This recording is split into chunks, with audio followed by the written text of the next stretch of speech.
Thank you very much.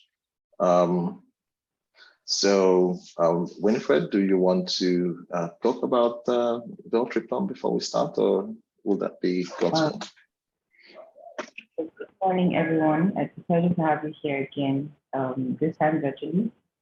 I hope that you've enjoyed your session so far from Monday to Wednesday. So today we're going to be having a webinar, as you can see here, on culture and coaching and mentoring in organizations. You already know what Build is about, so I'm just going to very quickly introduce our speaker for today, Dr. K.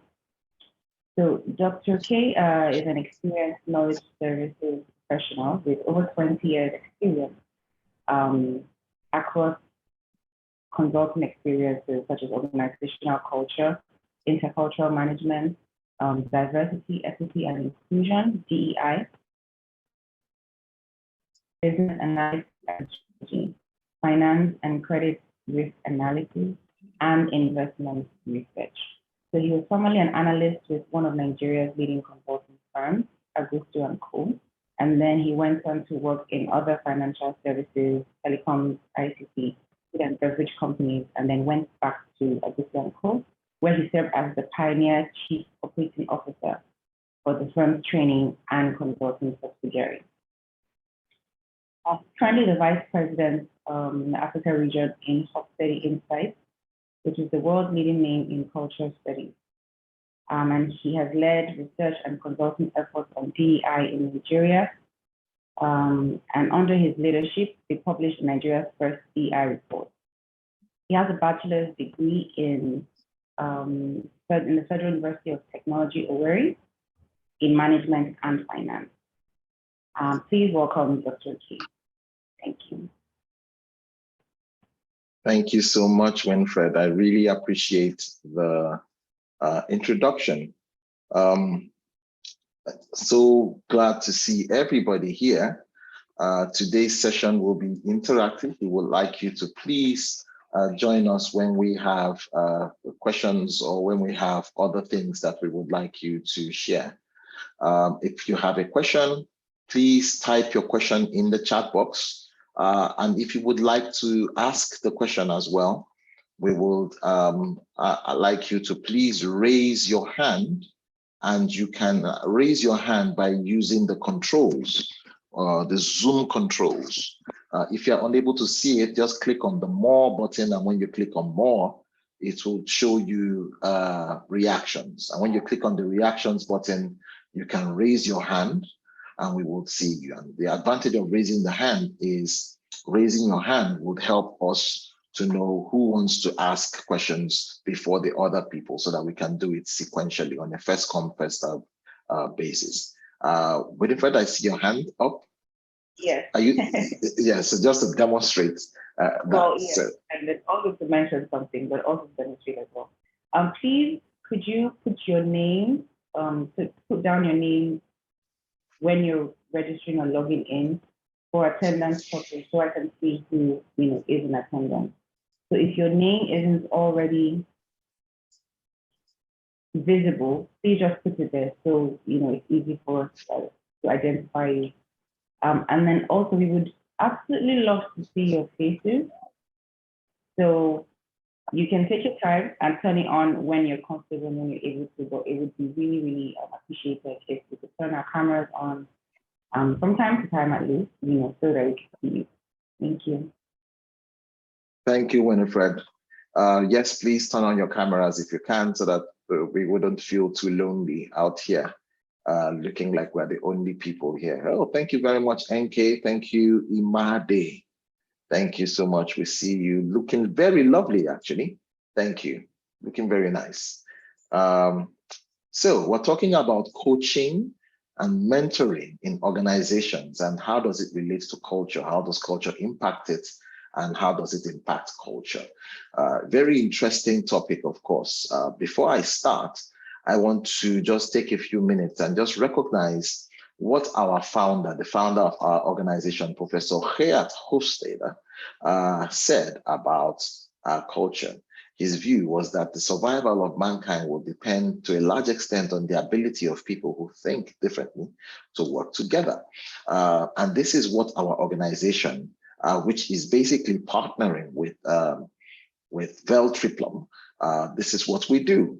Veltriplum is one of the many partners that we work with. People in Veltriplum have taken our certification courses and use our tools to help organizations in the area of culture. And that is what we do.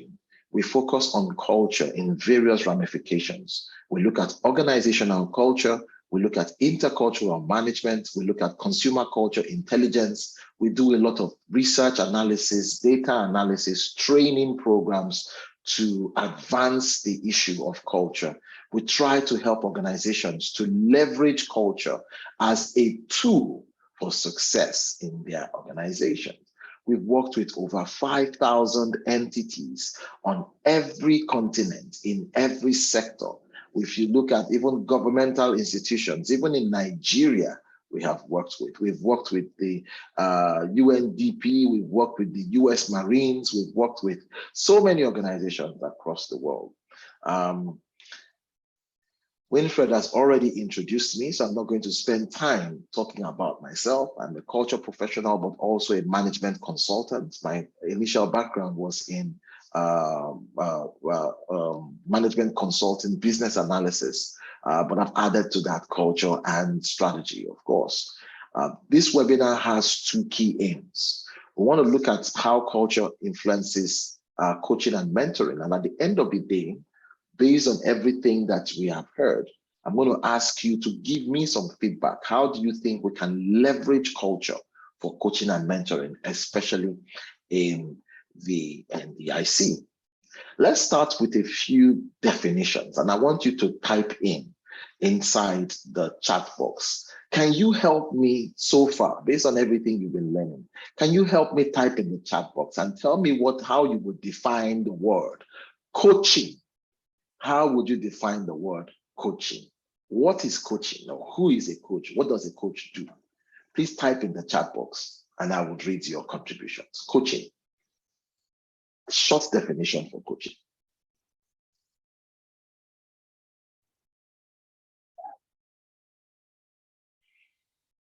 Help me define coaching. What is coaching? Or what does a coach do? Please feel free to type.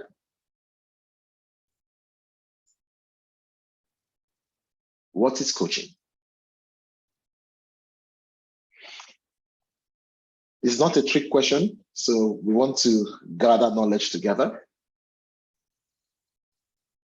What is coaching?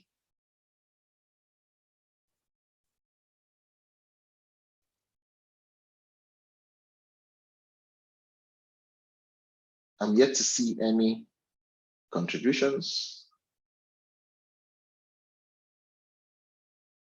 Oh, thank you very much, Imade. Imade says a coach helps someone else to improve their performance.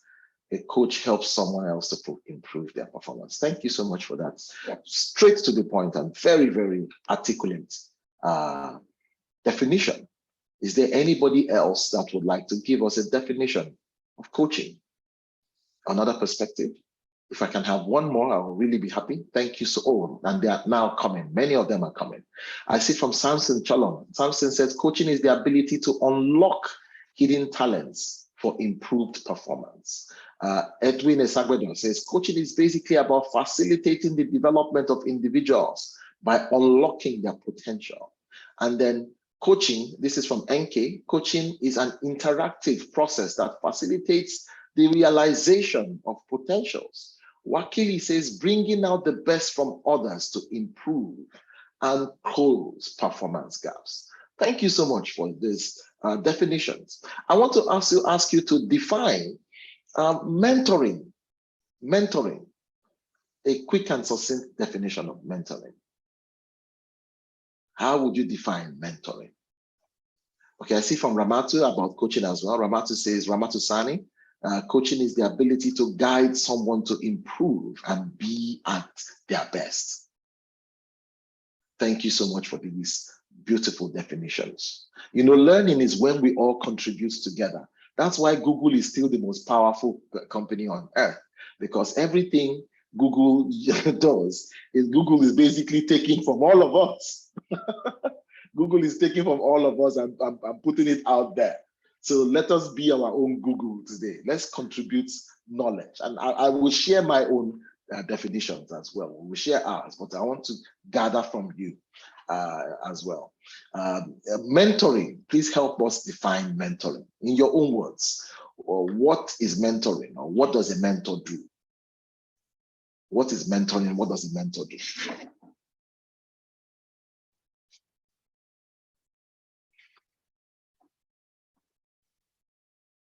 Mentoring, anybody?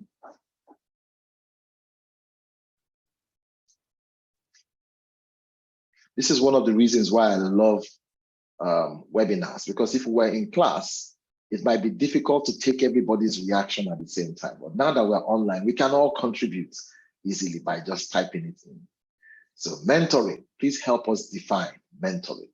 And like as usual, I would read the definitions that you have put in there. Mentoring. Anybody? Thank you, Imade. Imade, I hope I'm pronouncing your name correctly. I hope it's Imade and not Imade. Okay. Yeah, because if it were British, I would say Imade, but I think, or I made, as the case might be, but this is Imade, this is Nigeria, so I'm sorry, Imade. Imade says mentoring is the process of assisting or helping an inexperienced person towards achieving their expected goal.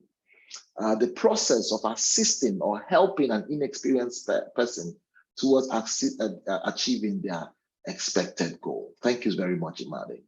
NK says mentoring is a career development process where a more experienced person or colleague guides a lesser experienced one to improve performance and to become the best that they can be.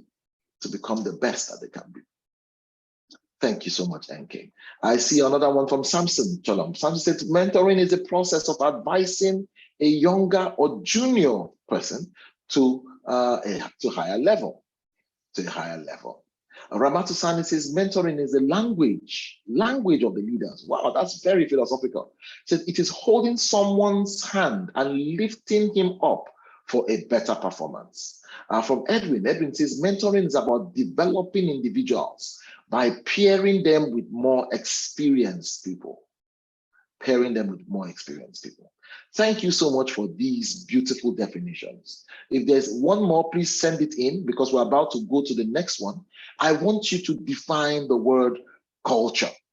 Please define the word culture. Whatever you can use to define the word culture, please type in the chat box. Give me a definition for culture. What is culture? If we ask you what is culture, please type it in the box. And then, like I promised, we will give our own definitions as well. We are learning together. So let us build our own definitions. This is from Afoma. Afoma says mentoring is the process of pairing an inexperienced person with a more experienced person to teach, counsel, and encourage them. To teach, counsel, and encourage them. Thank you so much, Afoma. Culture from Samson Cholom. Samson says culture is the way of life or doing things in a particular place. The way of life or doing things in a particular place. NK says culture is a summation of the way and manner a group of people behave. The way and manner that a group of people behave. Oh, thank you very much. The way and manner that a group of people behave. So we have the definitions for coaching, we have the definitions for mentoring, and now we're getting the definitions for culture. Imade says culture is the way, manner, and behavior of a group of persons. The way, manner, and behavior of a group of persons. Culture. Do we have one more definition for culture? One more definition for culture, anybody? One more definition for culture.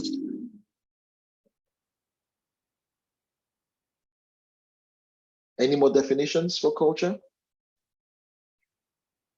All right. Anybody? Okay, so let's take our definitions from Hofstede Insights. Our definitions first for coaching, not very different from what you have said. Guiding a person in their goals to help them reach their full potential. So you see, we are on the same page in terms of coaching, guiding a person on their goals to help them reach a full potential. Important thing to know about coaching is that a coach normally will be helping you to unlock what is inside you. They say that coaches actually don't give you advice. What coaches do is to help you find your strength. Yeah. So the coach is not necessarily pouring, so to say, from themselves into you. The coach is helping you find your strength inside you. The coach is guiding you to discover how powerful you can be and how strong you can be.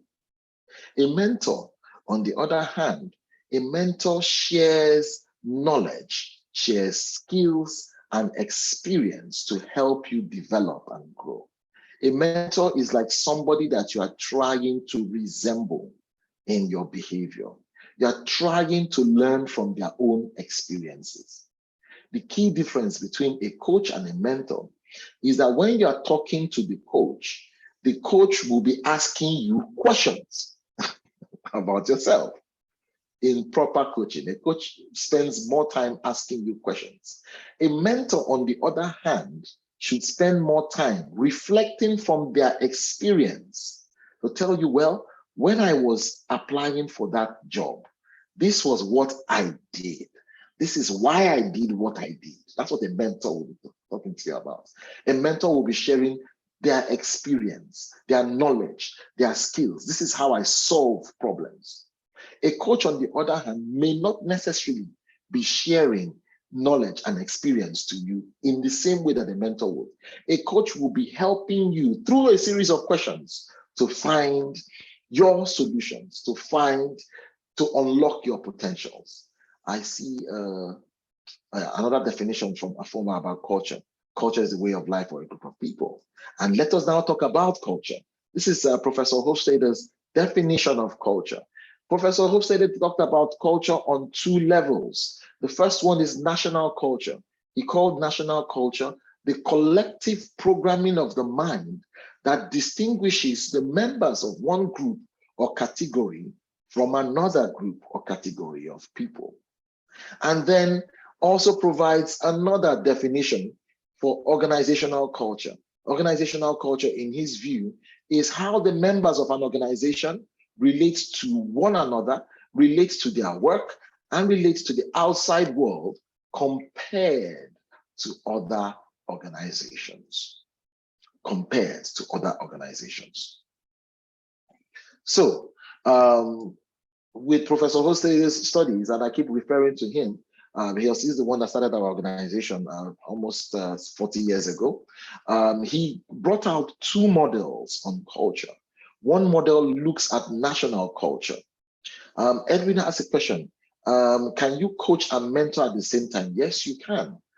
Yes, you can. The same person can be a coach and a mentor, but the service provided by a coach and the service provided by a mentor are different. So a coach can coach and mentor. A mentor can also coach. So a mentor can also coach. A coach can also mentor. But the difference between what coaching is and what mentoring is that coaching typically involves me passing you, the individual who is receiving the coaching, through a series of rigors and challenges and exercises to help you find your strength, to help you achieve your potential. The mentor, on the other hand, is having a conversation with you, sharing their experiences. So yes, indeed, a coach can mentor, a mentor can coach. So two models on culture, one on national culture that looks at 6 dimensions of national culture. You see it on my screen here on the left-hand side. Power distance, how a society handles inequality. Some societies allow inequality. Some other societies prefer a more egalitarian, flat structure. So let me just ask you quickly to see if you're following me. Which one do you think that Nigeria has? Do we encourage inequality, or do we have a flat structure? Our culture in Nigeria. Which one do you think it is? Egalitarian or hierarchical? Inequality, that is from Edwin, thank you. So Edwin is saying we have a society that, inequality allows inequality, almost even promotes inequality. Hierarchy is everything in Nigeria, very hierarchical society. And when you compare us with the Western nations, especially the likes of the UK or the likes of the US, we are more hierarchical, they are more egalitarian. And let us look at the next one, individualism versus collectivism. Individualism versus collectivism talks about your dependence on others, on groups, belonging to groups.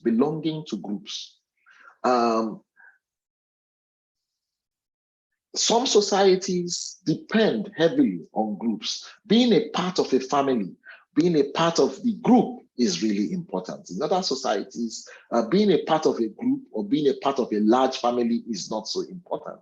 Again, when you look at the Western nations and you compare them with Africa or Asia, you see that difference very clear. People in the Western nations, they don't like necessarily to have strong ties with large families or other groups of people. But being a part of a family or being a part of a large family is important to us in Africa, in most countries in Africa. So we are collectivists in Africa, whereas people in the Western nations tend to be very individualistic. I see another definition from Ademuyiwa about culture, the idea, customs, social behavior of a particular group or society. Thank you. And then you have masculinity versus femininity. It's not talking about hormones, it's talking about performance versus caring. A masculine society places a lot of emphasis on performance, whereas a feminine society, like a mother, cares for its people. So let me ask you, which society do you think Nigeria represents? One that is performance driven, that doesn't really care about how you get it, just get it. Or do you have a society that actually cares for the weak and disadvantaged people in the society? Please type in the chat box. Let me see if you're following me. Which society do you think Nigeria has? Performance driven. Yes, performance driven. We say in Nigeria that Nigeria no they carry last. They don't not want to know how long it took you to train and to suffer. As long as you are concerned, you must win. If you don't win, just get it. If you don't win, we don't care. It's really sad because sometimes some people spend a lot of time trying their best, but they say your best is not good enough. You must be the best. That's what Nigerians will tell you. And then there's uncertainty avoidance. Uncertainty avoidance is how you deal with the unknown. Some societies have high uncertainty avoidance. Some societies have low uncertainty avoidance. Long-term orientation talks about how you relate to time. Whether you are long-term oriented, you are thinking about the future, you plan years ahead, or you are short-term oriented, you are thinking only about now. And then indulgence versus restraint talks about how you deal with natural drives. Do you give in to pleasure? In other words, if something feels good, you do it, or do you restrain yourself and try to see if you can be a bit constrained and reserved? So Nigeria, interestingly, is a society that is very indulgent. We score very high in indulgence as a country. And then we have we have another model from Hofstadter on organizational culture that looks at culture from another 6 dimensions, but within organizations. The one on the left looks at countries, the one on the right looks at organizations. Effectiveness, customer orientation, control, focus, approachability, management philosophy. Those are the 6 dimensions of organizational culture. These 6 dimensions of organizational culture are different from the 6 dimensions of national culture. And we're going to talk a bit more about them as we go on. Let's quickly look at national culture profile of Nigeria on these 6 dimensions that I have talked about. There's power distance. Like I said, we are very high on power distance as a country. Individualism, we are low on individualism, meaning that we are collectivists. These scores don't mean that we are good or bad. It just means that we are different from others. Power distance, individualism, masculinity, as you see, we score reasonably high on masculinity. And then uncertainty avoidance, we're somewhere in the middle. Long-term orientation, you see in Nigeria, we are short-term oriented, you know that. And then indulgence, we are very high on indulgence. We're a very indulgent society. So what does this impact on coaching and mentoring as a country? Because we have higher power distance, oftentimes the person that you are coaching or the person that you are mentoring will see the coach or the mentor as a god. Is that true? We tend to see the coach or the mentor as a god. So, and we will be afraid to tell them that they are saying the wrong thing. We may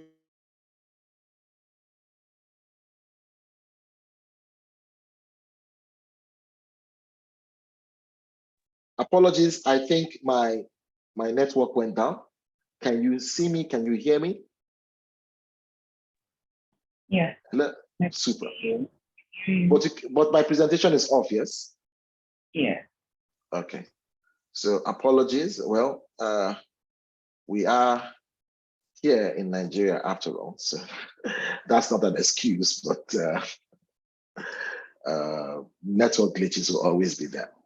Yes, so I was saying about power distance, that the mentee or the coachee sees the coach or the mentor as a god in many cases. My extreme to say I've seen them as a god, but it's difficult for the younger people or the person who's being coached to give feedback oftentimes, and that oftentimes affects our effectiveness in coaching, especially when there's an age difference or where there is a status difference, when the coach or the mentor is very senior or much more powerful. Giving honest feedback could be a challenge in a culture like Nigeria.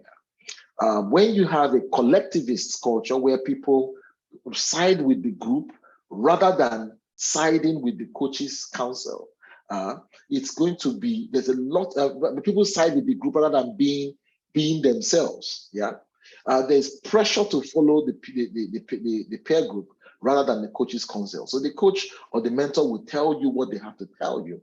But then the problem is you will be thinking about what your peers want to do, and you want to align with your peers rather than being individualistic and going after what you need.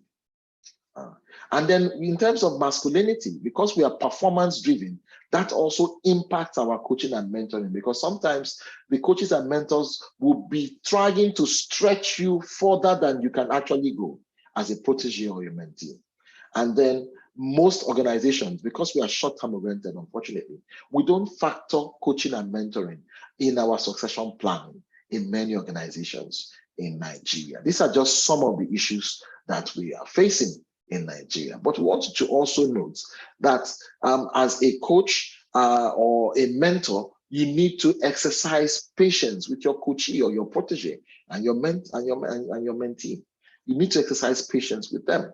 You also need to be culturally aware of these cultural impediments in Nigeria. Try not to push them quicker than they can go, but at the same time, try to appreciate the fact that they might not be able to give you feedback the way they should. So you should listen to what is not being said. And when you have an opportunity to coach or to mentor people, you should always find ways to ease the tension. Find ways to ease the tension. All right. So let's talk a bit about organizational culture, and let's talk about how coaching impacts it and how they relate. Organizational culture is very important. Your culture in your organization, in our view, is probably your most important, the most important factor for your success. Culture is actually what differentiates one organization from another. Organizational culture impacts overall performance of the business. When you're having mergers and acquisitions, it plays a role. Diversity, equity, inclusion, customer experience, innovation, employee experience, even employee retention, organizational best practices, ownership mindsets, selection processes, motivation, leadership development, digital transformation, analyzing consumer behavior, building great leaders, building great relationships at work, change management, communication, compromising, conflict resolution, conflict avoidance, control, coordination, marketing. There are so many issues, technology adoption, teamwork, time management, even writing contracts. All these things are connected to your culture as an organization. And your culture plays a huge role in shaping the attitudes of the people that work there. Remember the saying by Peter Drucker? He said that culture eats strategy for breakfast. So if you have a program for coaching and mentoring, your culture will, your organizational culture will definitely play a role in there. Organizational culture aligns with your, if it is aligned with your strategy, will drive your performance as an organization forward and to make you succeed very tremendously as an organization. However, if your culture is stagnant or your culture is not aligned with your strategy, it will significantly hamper your performance as a group. So national culture and organizational culture, they come together. You know, we talked about national culture in Nigeria. Now, the national culture will guide the way you feel, how you feel as a person. But when you come into the organization, regardless of how you feel, the company culture will begin to also work on you to tell you how you should behave, regardless of how you feel. So we help organizations when you're building a coaching or a mentoring program, not only to look at best practices that are being done in America or in the UK or in Japan, but to also consider the national culture as well and find that unique zone that can help you succeed. In other words, it is not right for you to take coaching and mentoring practices that have been recommended by a brilliant author in America and just copy and paste it verbatim into your system in Nigeria. It's most likely going to fail. What we recommend is that you need to appreciate the peculiarities of Nigerian culture and begin to see how you can adapt, not to whitewash or water down, but how can we translate the objectives of the best international practices to make them relevant locally here and help us to change, to get meaningful change. So I talked initially about the 6 dimensions of organizational culture. And in those 6 dimensions, all of them deal with coaching and mentoring. But perhaps the one that has the most powerful influence on coaching and mentoring is the 4th dimension, which we call focus. Focus contrasts between organizations that are local organizations are organizations that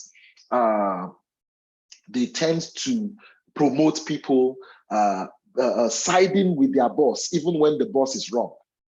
That's a local culture. A professional culture is a culture that would enable people to voice out their criticism. They are not being rude necessarily, but they are voicing out their criticism when they see something wrong. They don't get punished for speaking up. So that professional culture, a more professional culture, encourages coaching and mentoring. And we see this culture played out here. This is a dimension 4, focus, in terms of organizational culture. We see the example here. So we're not going to do the group discussion that I've put in there, but the local organization is the one that is towards the left, as you can see. A local organization, internal loyalty is important, all about here and now. If you have a critical attitude, you will be sanctioned. And then there's competition and mistrust between units, unhealthy competition. The managers require their subordinates to be loyal to them, even when the managers are wrong.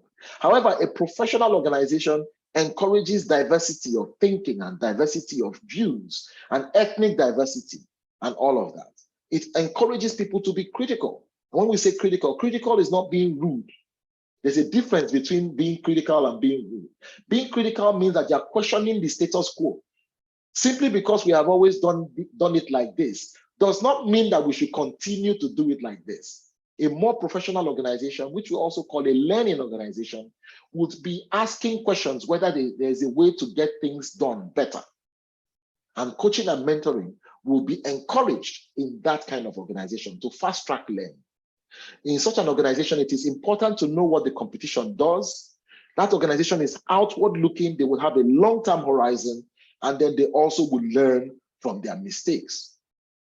So these are the kind of organizations that will promote coaching and mentoring. And we are saying to you as an organization, if you want to have a culture of coaching and mentoring whereby people can learn and become their best, you need to become a more professional organization.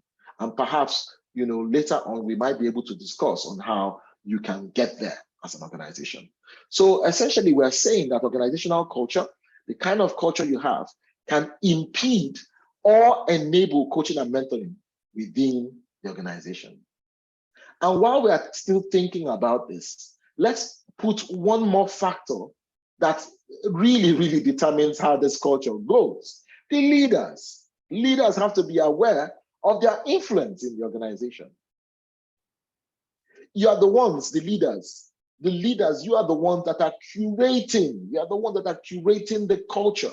You are very influential. In fact, leaders are not so aware of how influential they are in building organizational cultures and fostering things like coaching and mentoring. John Maxwell, he has said that everything rises and falls on the shoulders of leadership. Everything rises and falls on leaders. As leaders, you have to be careful when you lead people. You have to be careful. You have to be intentional in your organizations. Now, this is a dilemma that leaders face. When you as a leader, when you are making a decision or you are displaying a particular kind of behavior, you are saying something or you are doing something in the organization, your consciousness about your level of consciousness about your intention tends to be very high. You are clear on what you want to achieve. When you told that your colleague to sit down or to be quiet, you knew what you were. It wasn't as if necessarily you were trying to victimize them. Your intention was clear to you, but the challenge is your behavior is not so clear to you. You don't have a clarity on how your behavior has been received by the person that you are leading. And it might not even be in a leadership position, it might even be in a coaching or mentoring position as well. You're not also aware of the extent to which that your behavior that you have displayed has impacted the person that is watching you, that you are leading. You are clear on your intentions, but you're not so clear. You don't have any idea about how your behavior is being received and the impact of your behavior. However, the person who you are leading, the person that you are coaching, the person that you are mentoring, that person is very blindsided by your intention. They have absolutely no idea what you're carrying in your heart when you said what you said and when you did what you did. However, they are very clear about your behavior, and they're also very clear about how your behavior is impacting them. They know that impact that you are causing to them. This is the unfortunate reason why some people don't know why people are leaving their departments or even leaving the organization. They are not aware of how their behavior is being received. They're not aware of the impacts that their behavior is having in organizations. So what do we say to leaders? Leaders have to find a way to communicate clearly to their reports, their direct reports, and their colleagues as well, why they are behaving the way that they are behaving. If your colleagues, if your subordinates understand the reason why you said what you said, or why you did what you did, the way you did what you did, or the way you said what you said, perhaps you will be more effective in coaching and mentoring them.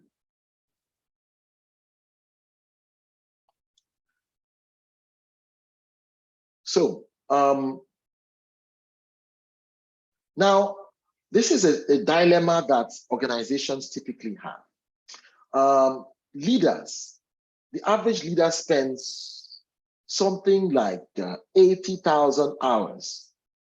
They spend about 80,000 hours in their career, about 80,000 hours in their career. How do we calculate 80,000 hours? It's very easy to calculate it. How many hours do you work in a week? How many hours do you work in a week? You can type in the chat box. How many hours a week? Normally it's 40, yes? 40 hours a week. Yes, 40 hours. Thank you, Manny. 40 hours. Okay, 40 hours in a week. How many weeks in a year? About 50. About 50 weeks, thereabouts. 50, okay, 50, 52. So that means in a year, how many hours? 40 times 50. 2,000, yeah? 2,000 hours, right? And your average career lasts 40 years. Right? You start working when you're in your early 20s, you retire when you're around 60, 61, 65. That's 80,000 hours of work. That's the amount of time an average manager spends in their full career. But guess how long they spend on one-on-one conversations with their colleagues, with their reports, the people that report to them. I'd like you to type in the chat box. How long do you think the average manager spends giving advice one-on-one with their subordinates? Type in the chat box. How many hours? Altogether, the average manager, altogether, all through their career. How many hours do they spend one-on-one on conversations? Out of these 80,000 hours that they work in their career, how long do they spend giving advice, coaching and mentoring their subordinates? Please type in the chat box. I'd like to hear from you. How many hours do you think they spend coaching and mentoring? They spend 80,000 hours in their 40-year career, 80,000 hours. How many hours do you think they spend one-on-one?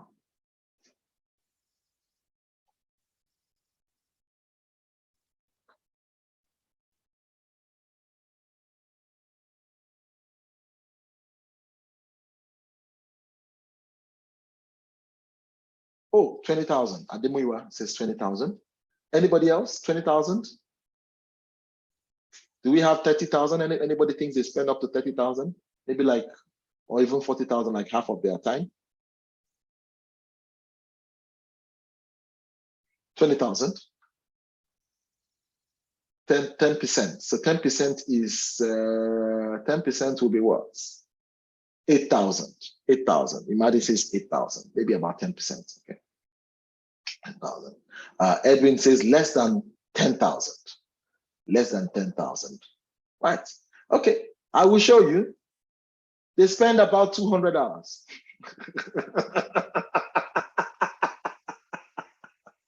They spend about 200 hours coaching and mentoring, one-on-one conversations with their subordinates. Let me even ask you, when was the last time you sat down with one of your subordinates one-on-one? You don't have the time. You don't have the time. You are in meetings, you are traveling, you are talking to the board. It is difficult for you to make the time. So what does this mean for you as a leader? As a leader, you must influence culture transformation. You must find a creative and indirect way of mentoring people, of leading people. You have to do it by example. Huh? You have to do it by example rather than doing it just by rote, because you're not going to have time to do it in the way that it is traditionally done. So now I'm going to ask you to do something for me. I'm going to ask you to do something very, very quickly for me. I want you to go to this site and tell me what are the steps to take to create a culture that supports mentoring and coaching. Steps to take, and you will do it online. You can see online menti.com, menti.com, menti.com, and then you type this code 34818758. In fact, you can actually use, let me see if you can do it. Yes, you can scan this QR code if you want. You can scan the QR code if you want.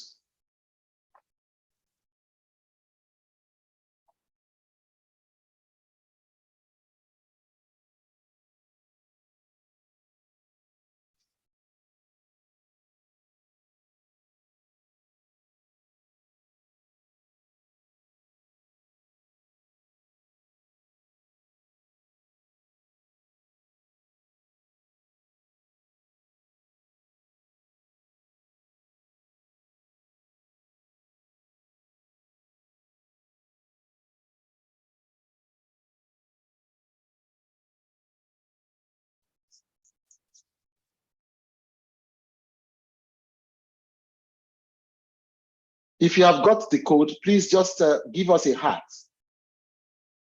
Just click on the heart sign. Just give us a heart to know that you are there. You can just like it. You can give us a heart to know that you are there. You can use your phone, you can use your computer, anyone. You can just use your phone and scan the QR code to take you there immediately once you click the button. If you are there, please give us a heart. Click on the heart to know that you are there. So essentially, just take your phone, QR code scanner, just like this. And once you get it, you just go there and you give us a heart. Just click on the heart thing to like it, and then I will know that you are there. Is everybody there?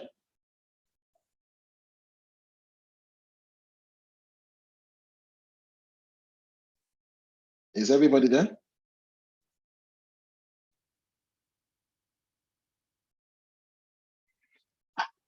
Okay.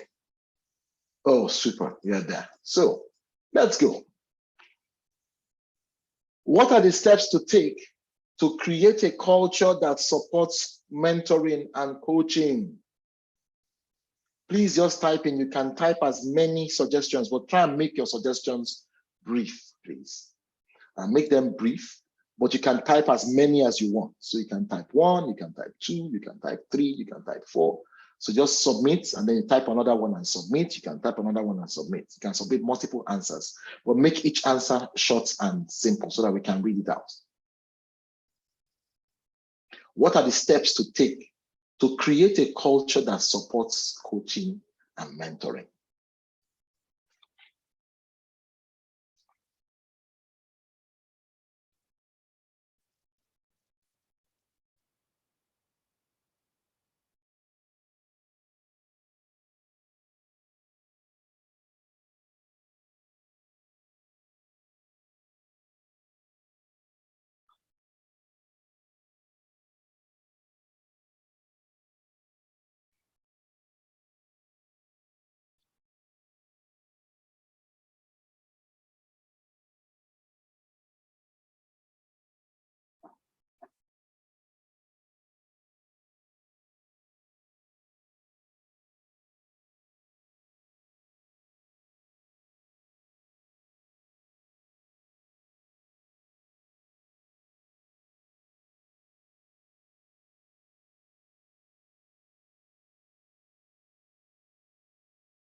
So please keep submitting your answers. We will display the answers in a second.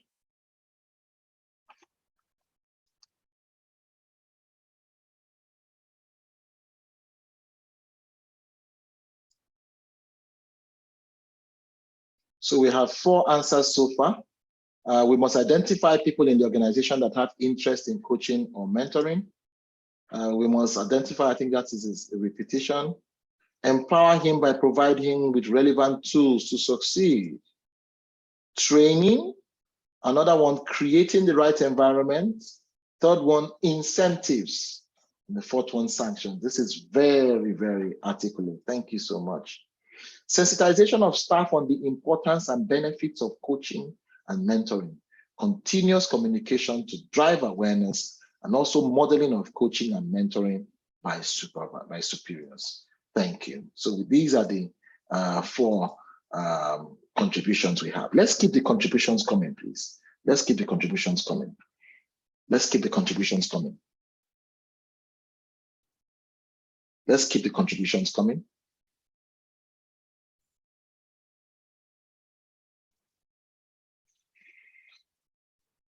Let's keep them coming. Let's keep them coming. So far, we have just 4.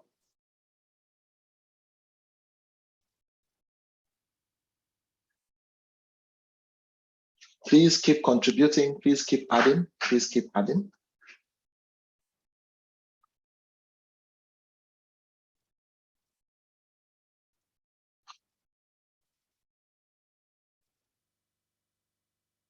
Please keep them coming. I will show it again in a short while.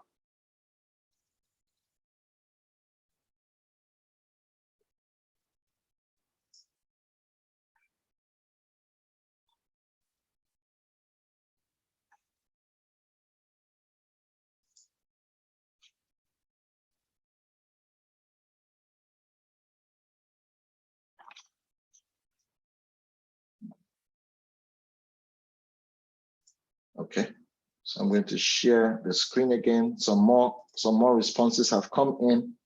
We must identify people in the organization that have interests. Okay, we've read that. People who are interested, empowering, training, sensitization, organizational support, staff support, mentor support, be knowledgeable in your field, create smart goals, ensure a less hierarchical environment, encourage an environment where feedback is welcome, provide incentives for coaching.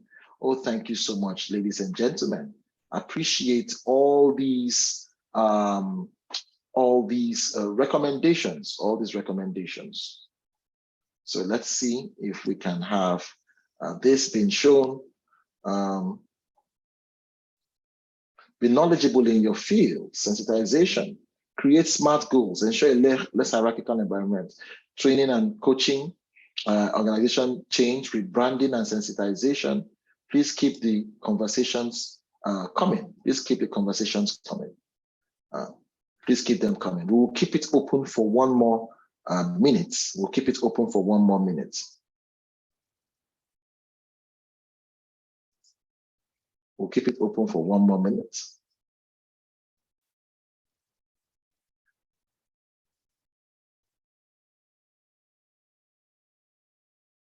It will still be open for one more minute. Please keep contributing. Keep your contributions coming.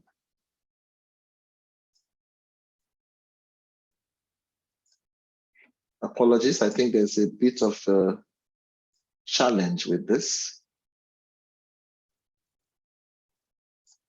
I want to just share that again. We have some more coming. We need to create awareness and sensitize staff in the organization on training and retraining. We have so many contributions coming. We appreciate them. Please keep those contributions coming. We will show the contributions again. Identify people in the organization that have interest in coaching and mentoring. Empower by giving the relevant tools, training, sanctions, sensitization of staff, organizational support, mentor support, be knowledgeable in your field, create smart goals to ensure a less hierarchical environment, encourage an environment where feedback is welcome, provide incentives for coaching, training, coaching, organizational change, rebranding and sensitization. We need to create awareness and sensitize staff. Train coaches and mentors in the organization, include it in HR practice, monitor progress of coaches and mentees, give incentives for participants, get managers and superiors involved, team group and town hall meetings. Oh, this is very powerful. We want to appreciate everybody for doing that. We are going to keep it open in the background, but in the meanwhile, we will continue with our presentation. So if you still want to make some contributions, please feel free to send in your contributions. But the presentation will be there.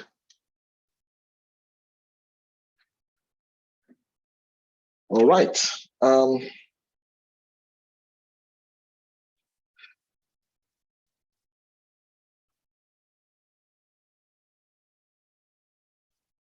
So how do you create, so this is our contribution, how do you create a culture that enables coaching and mentoring?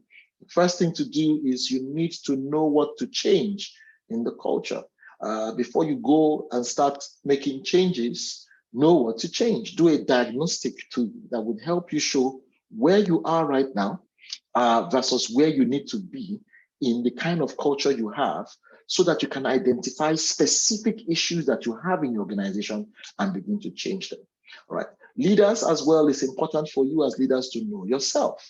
As a leader, you need to know that you must have a better capacity to make good decisions. The better you are at making good decisions, the more decisions you make, the better you become at making decisions. So as a leader, you need to be able to train yourself on decision making, train yourself on communication. One important thing that we recommend as well is leaders should take time for self-reflection.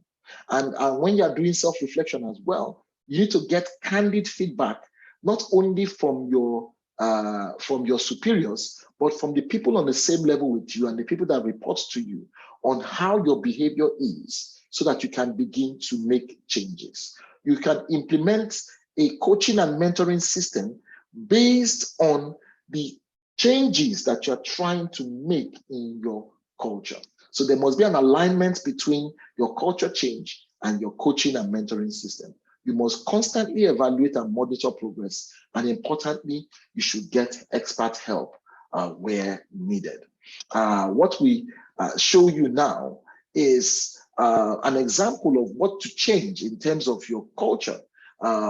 As an organization, before you begin to make any changes, do a culture diagnostic to know where your culture currently is and where your culture needs to be. What you see on the top left is a diagram that can help you with that, to measure your culture in 6 dimensions, show you where you are, show you where you need to be. You see the gaps in the top right that will tell you the specific issues you need to change in your organization, which will include not only coaching and mentoring, but other organizational issues. Issues with your leadership styles across various cadres in the organization so that they can make changes happen. How you can improve trust in the organization, which is a key ingredient for coaching and mentoring, and how you can improve the desire of people to work in the organization and their desire to remain with the organization as well. In terms of leadership, knowing what to change is also very, very important. For a leader to know what to change, you need to measure your behavior against the type of culture that we're trying to build, and get candid feedback that is research-based, so that you can begin to know how your own self-view compares against how people are seeing you. So that it's not just your intentions alone that matter, but how are people receiving your behavior, and what specific changes can you make on that as well. So this is something that an expert organization, and I'm sure Veltriplum will be able to assist you in this area.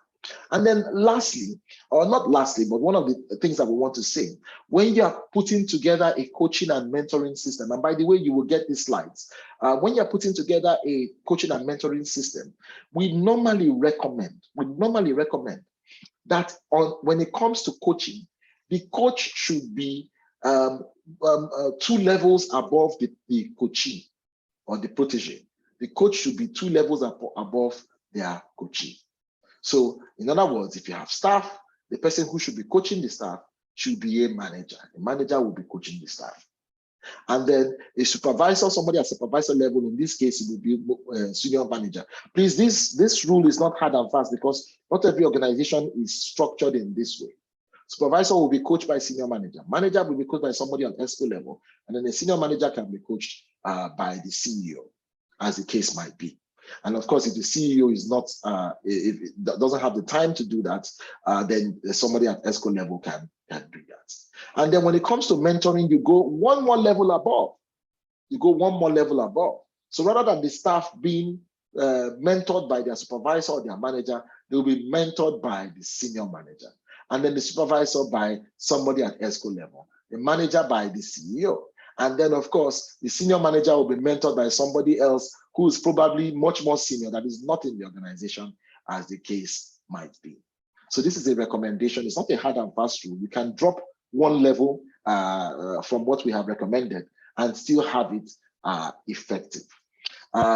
Before we wrap it up, I would like to send you this. If you can open your phone, you can download our app, and our app will give you a lot of information for free at no cost, a lot of information on culture, national culture, and organizational culture. So you can feel free to use this app and get some more knowledge, get some more information on national culture and organizational culture. So if you want to do it just from your iOS, that's your Android or your Apple phone, you can get that done. All right. I would like to take some questions if there are any questions, and also reflections from everybody else. So questions and the questions. I see a question from Edwin. Why should you be 2 levels above the coachee? Why should you be 2 levels above the coachee? Now, one of the reasons why we recommend that is because oftentimes you have a situation where somebody, and let me go back to that slide, you have a situation where somebody reports directly to someone else. The level of respect that is required is usually something that we want, that plays out here. So the staff will respect the supervisor, but would have even more respect for the manager. So especially in the kind of environment we have here in Nigeria, where we are hierarchical, the staff will be able to receive, in our view, coaching instructions or coaching guidance better from somebody who is a bit more senior to them. But like I said, it's not a hard and fast rule. A supervisor can also coach a staff. A supervisor can also coach a staff. But this is a recommendation based on what we have seen happen in many organizations and in many societies. A question from Foma: is there any empirical evidence to support the assertion of 200 hours? Yes, it's research-based. It's research-based. 200 hours is research-based.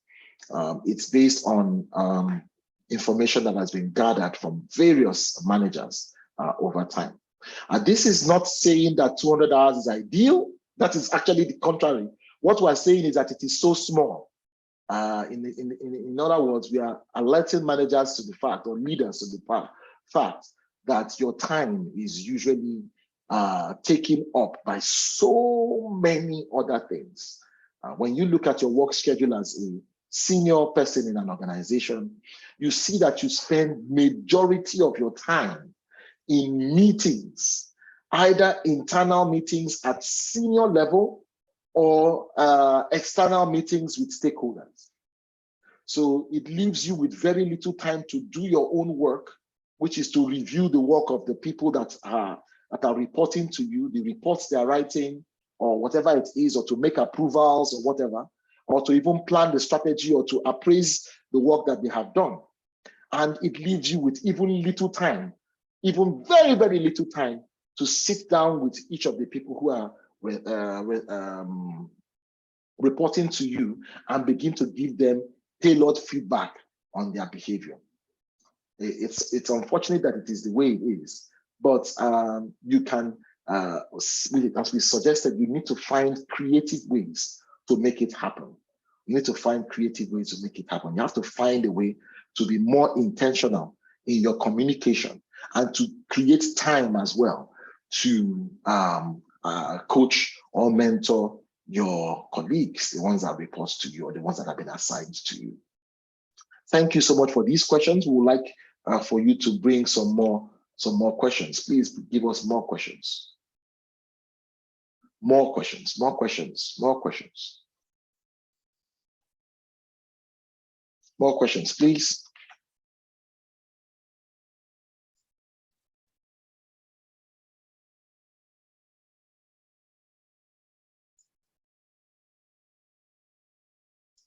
More questions, please.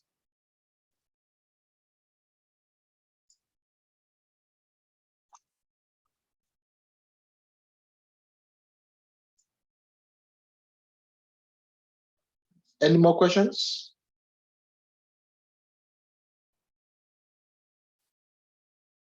Any more questions, please? Questions?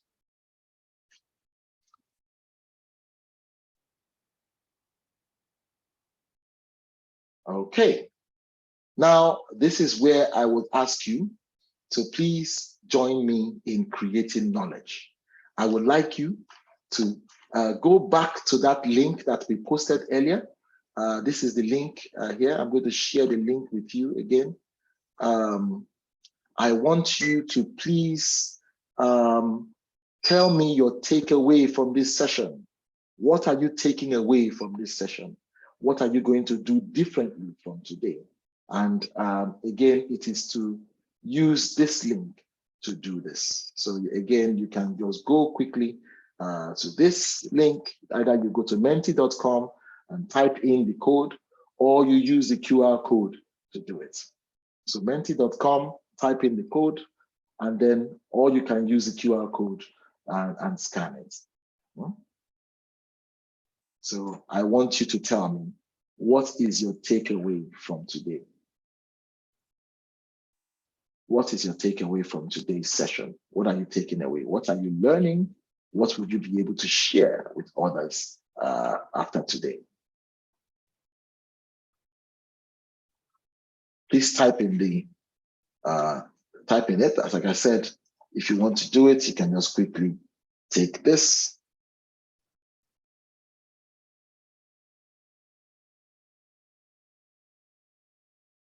And just do it like this. Open your browser and you go straight away to it. And you can now type in your recommendations or your contributions to the discussion.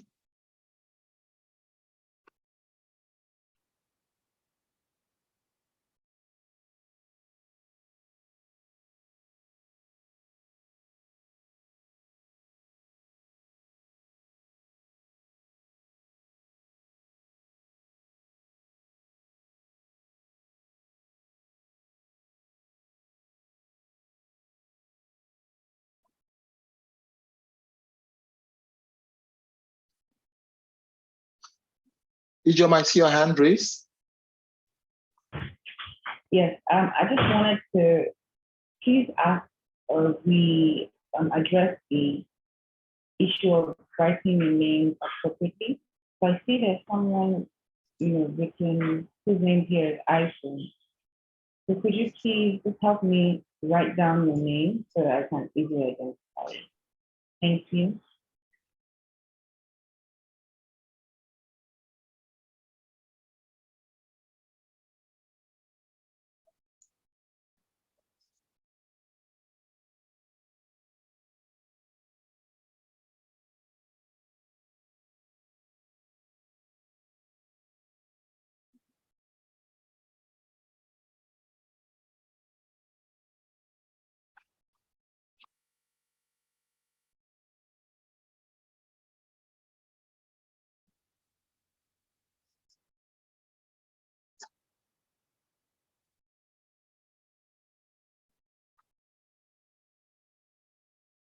Please keep sharing. Please keep sharing.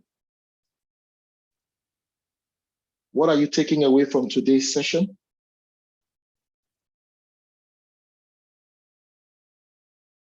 Takeaways from today's session. Please keep sharing. Please keep sharing.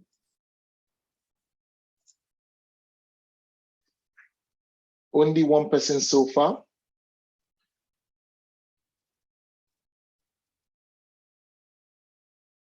Or do we see somebody else coming in?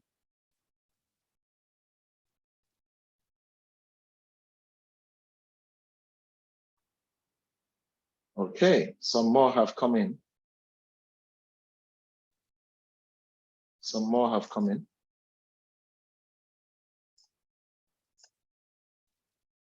So let's see. Yes, some more have come in. Yep. Thank you. Keep bringing them in. Keep bringing them in. We will be showing them as they come. I'll be more intentional. It's important to understand how culture affects the effectiveness of coaching and mentoring in an organization. I will give more time to my subordinates to connect for better performance. Managers need more time for coaching and mentoring. To create a culture that enables coaching and mentoring, leaders must know what to change. Leaders must know who they are, self-awareness. Thank you so much for this contribution. Leaders must constantly monitor and evaluate progress and get help always. Culture affects coaching, mentoring in my life and place of work. A better understanding of how culture affects our attitude, development, etc., and better appreciation of diversity and equity of cultures. We would like you to really appreciate the contributions. Always ensure as much as possible to separate the points. Because when you separate the points, then it makes it easier for us to read. Thank you for such amazing contributions. Thank you for such amazing contributions. Thank you. We'll have just one more minute before we close the contributions. So just a few more minutes and then we'll close it. Okay, so some more have come in. Say, this is from somebody says, I will connect more with my subordinates because I learned that you need to connect. That is a nice one. I learned that you need to connect before you can correct. You need to connect before you can correct. Having now realized the importance of organizational culture, not only on coaching and mentoring, but overall performance, I will be more intentional in ensuring that my actions and behavior aligns with my intentions. And then I will be a better coach and mentor by being the change that is needed for better performance. Thank you so much. Thank you so much. We're just going to put it out for 1 minute. And after that minute, of course, we would shut it down. So if you have any contributions, please punch them in now, because we will be closing it in about a minute. Thank you so much. Closing it in about a minute.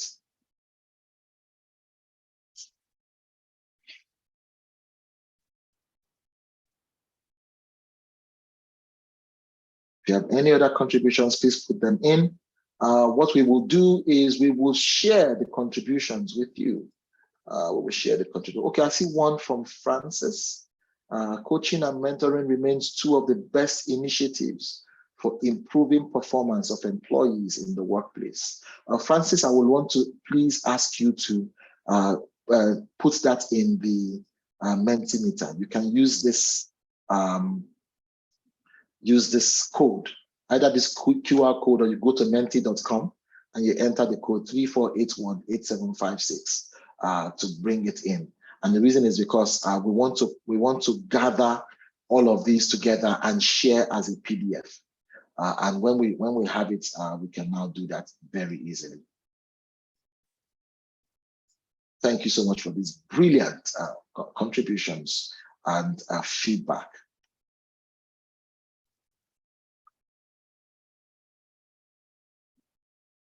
So like we said, you can use the code and you can make the contributions. Okay.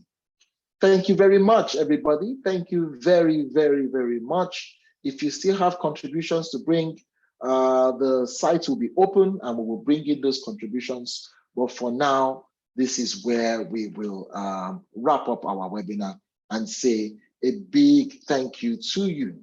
I also want to do one last thing before I go. Of course, if you have any questions, please feel free to ask. But I look forward to staying in touch with you. You can scan the QR code again. I know I'm asking you to scan so many things. You can scan that QR code, and then with that QR code, you can easily go to my LinkedIn page and we can connect on LinkedIn. You can send, of course, an email or a message to me and we can connect. Thank you very much for this. Thank you. Winifred, over to you. All right, so thank you so much, Dr. K. I'm sure it was a very insightful session learning about culture and how it impacts management. So thank you everyone for joining this webinar. We will be seeing again tomorrow for our final session and summary and recap of what we've learned so far. So a feedback form is going to be sent to you. So please fill the form between now and tomorrow so that we can have everyone fill it by tomorrow. So thank you so much again, and we'll see you again tomorrow. Bye.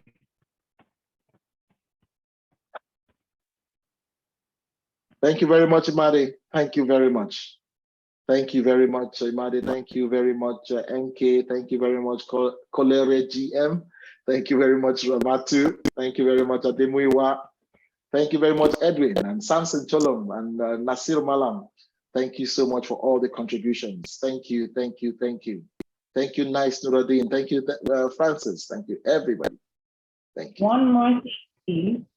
So sorry, one more thing. So please read up on the document that was sent yesterday. So the one that was sent from me concerning the 21 laws of leadership. So please read it because that's what we're going to be using for our Kahoot game tomorrow. All right, I hope everyone can hear me. So read up on the 21 laws as we'll have the Kahoot to review them tomorrow morning. Thank you.